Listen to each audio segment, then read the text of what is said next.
Welcome back to my channel, everyone. This is Trev from Trevessence, where your journey matters. Now, I was on vacation. I had a fantastic time, but now that I'm back, we are going to hit the ground running.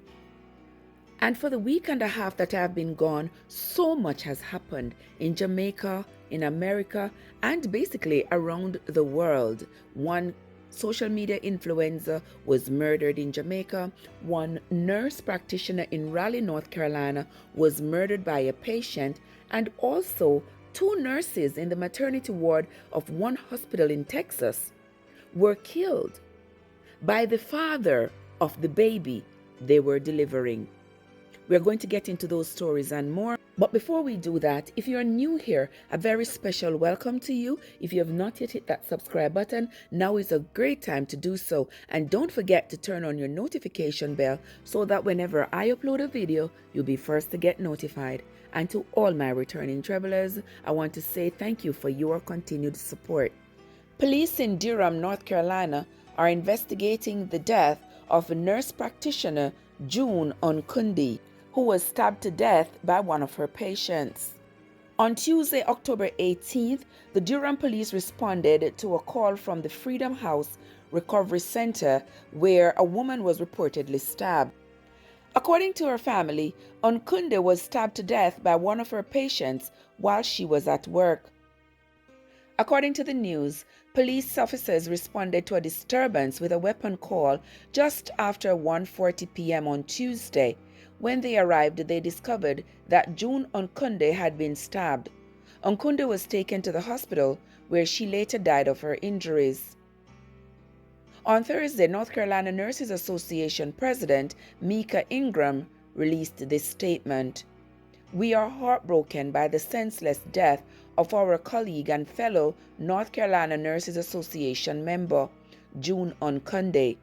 Our prayers go out to her family and friends. She dedicated her life to helping others, and we should all be proud of the positive impact she had on some of the most vulnerable patients among us. Her loss has shaken the nursing profession throughout North Carolina. She goes on to say, violence in the workplace is one of the greatest challenges facing nurses, and the problem has grown exponentially over the last few years. It is my desperate hope that June Onkunde's death serves as a turning point and that those of us in healthcare can truly begin to address this problem. The suspect, James Gomez, was still on the scene Tuesday when police arrived, and police said he was taken into custody without incident. The 47-year-old Gomez has spent more than half his life in the adult correction system. He was a mentally ill patient who was being seen by Onkunde at the facility. He is due back in court on November 9th for a probable cause hearing. But on Wednesday, a prosecutor in court noted Gomez has 5 previous convictions, each of them related to violence against women. This guy is a career criminal who has never been out of prison for too long before he commits another crime. In July of 2006, he was convicted of first-degree attempted rape and second-degree kidnapping. This stemmed from an incident that occurred at the Merrickmore Elementary School in Durham in 2005, where the suspect held a knife to the throat of his co-worker and threatened to rape her. For this crime, he was released from prison in 2018, but in 2019 March, he was committing more crimes.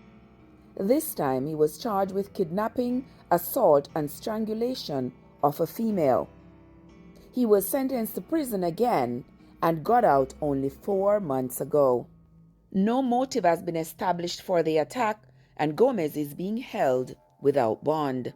Our prayers go out to the family of June Onkunde, her husband, and her 4 young children. This is a very sad situation, and as a nurse, this hits me hard because if you can't be safe at work, where else can you be safe? And also, I hope this opens the window to us taking more precautions in maintaining safety in the workplace, especially for those of us who work with the vulnerable population and people with mental health issues. Now let's move on to the next story, where two nurses in Texas were murdered in the maternity ward by none other than the father of the baby they were about to deliver. Police say two nurses at the Methodist Dallas Medical Center in Dallas, Texas, were shot and killed at work Saturday morning. The suspect has been identified as 30-year-old Nestor Oswaldo Hernandez, a career criminal who was out on parole. It is believed that Hernandez, who was also wearing an ankle monitoring device, was at the hospital where his baby was being delivered. According to court records, Hernandez is on parole for an aggravated robbery he committed in 2015. During this incident, he and a female accomplice accosted a woman who was on her way home from work. They had taped her hands together, put tape over her eyes and her mouth before stealing her phone, her car, and $3,000 in cash she was carrying for a school fundraiser.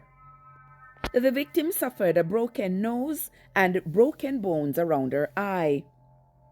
Hernandez pleaded guilty in May 2015 and was sentenced to 8 years in prison. He was released on October 20, 2021, on parole with a special condition of electronic monitoring.